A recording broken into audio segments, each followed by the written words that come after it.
Benvenuti a Masterchef, il programma di cucina maestrina. Io sono il padrone di casa, chef Vianeo da Mestre naturalmente. Vi ricordo autore di grandissimi libri, tra cui Non sei che grato il formaggio perché gaspissa.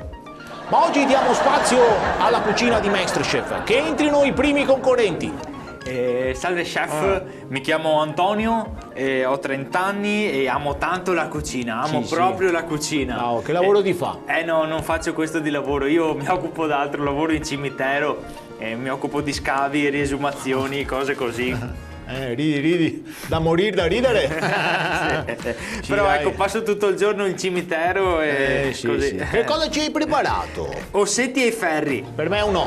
No, grazie. No, per sicurezza. No. More, non sei che i sepi fa nero che mandiamo a finanza. Sai, Magna, un risotto con le fatture. Dai, incredibile.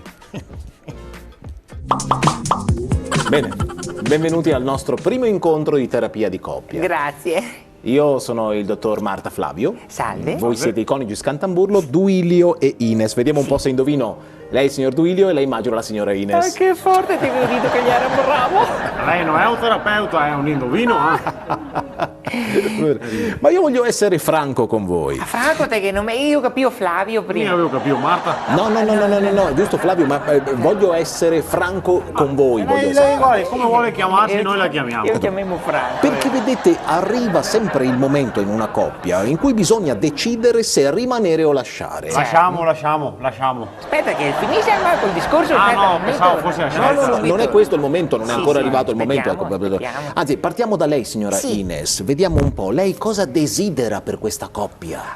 Guardi, dottor Franco, il mio desiderio più grande di tutti è che io e Duilio torniamo a essere come quando eravamo morosi. È il stesso mio. Sul serio? Sì, anche a me piacerebbe tornare a come che eravamo da morosi. E ora iniziamo da domani mattina, tu torni a abitare a casa dei tuoi e ci vediamo il fine settimana. Vedi quanto cancaro così, dottore? Questo è il problema, isso è cancaro. E poi sentite che io devo stare qua un'ora. No, non mi sento, sto in piedi. Dobbiamo stare qua un'ora. Stavo in piedi. Sentate! Stavo in piedi, Guido. Perché ti vuoi stare in piedi? Questo qua domanda 100 euro a seduta. Se stavo in piedi mi farà sconto o no?